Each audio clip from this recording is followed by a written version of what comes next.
But before I begin, let me just say, it's Otto von Bismarck, the great German philosopher and politician, once said that politics is the art of the possible.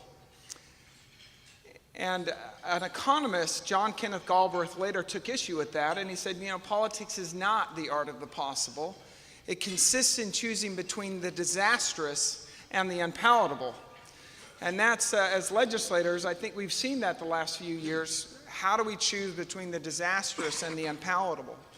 And in many ways, the pension reform challenge that we have before us is exactly that choice. As the full effect of the 2008-2009 market crash became clear to the state of Utah, we learned some pretty important things about what we knew and did not know about our plan.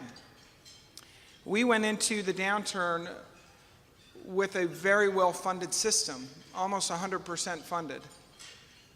And 1 year's worth of market losses as we looked through our 5-year smoothing period blew a 30% hole in our pension fund, opening up a $6.5 billion unfunded liability for the state of Utah almost overnight. We had no idea as a state that we were bearing that much risk. And to put that in context, we have a constitutional debt limit in the state of Utah, which is 1.5% of the total assessed property value of the state. And that puts that number right about $4.4 billion. And we borrowed about $3.5 billion on that number. This 1 year's worth of market losses added $6.5 billion on top of that number, to put that in perspective. What we did on our Utah reforms is we made an effort we had two goals with our reforms. One, we were determined to meet the commitments we had made to our current employees and retirees. And for the very first time as a state, we realized that that is not entirely certain, given the market conditions that we face. Because as you know and I know now, we count on markets performing to be able to afford the benefits we commit to our workers. So our first item of business with pension reform is to make sure we can meet our commitments to our current employees and retirees. And our second goal of pension reform is to reduce and eliminate the pension-related bankruptcy risk that Utah was facing. There is only one thing outside of our control that could create structural bankruptcy. And by that I mean where we have to divert too many resources from existing government functions and current government functions to pay for benefits and other promises that we've made. Those are the two principles: meet our commitments, reduce and eliminate this pension-related bankruptcy risk. And those are the two principles we brought into a pension reform process where we tried to focus on the data and make sure that we are making decisions that would be good for the state of Utah now and 30 years from now.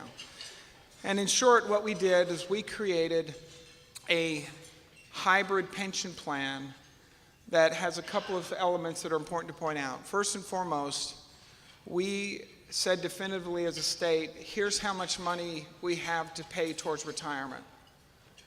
And here's how much we can afford. And what does it buy? See, previously we had said, here's what we want to give, and then we found out later that it was very much more expensive given what happened in the markets than we ever anticipated. So we started with the premise, here's how much money we have. We think this is competitive as a benefit. What does it buy? And then we used that to create a pension program that has an element of a defined benefit. It's a reduced defined benefit compared to our current program, with facing some of the realities that we are, as a younger workforce, are facing, that we'll probably have to work a little bit longer, that that we should probably change some of the way we calculate COLAs, et cetera, prospectively. But also on top of that has a 401k component, which gives our future employees some flexibility over how they invest their funds. To make a long story short, it probably already seems very long to most of the people in this room, we moved this bill forward and passed it in 2010.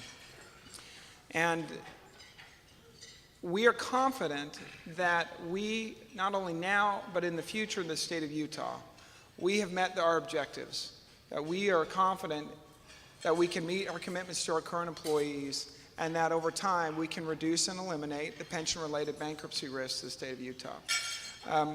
This is the best time, in my opinion, to be in politics and be in government, because these reforms, which we may have known years ago we needed to do, the crisis is to the fore, and it's right in front of us. And it does bring the choices into stark relief. We can ignore this process again, ignore the challenges again, and it will almost certainly, in my mind, lead to disaster. Or we can do the unpalatable things and step forward and come up with solutions that work and are fair to our existing and current employees, but also competitive for our new employees. I'm grateful to be on this panel, and I'm going to stop at 7 minutes so we have time for questions. Thank you.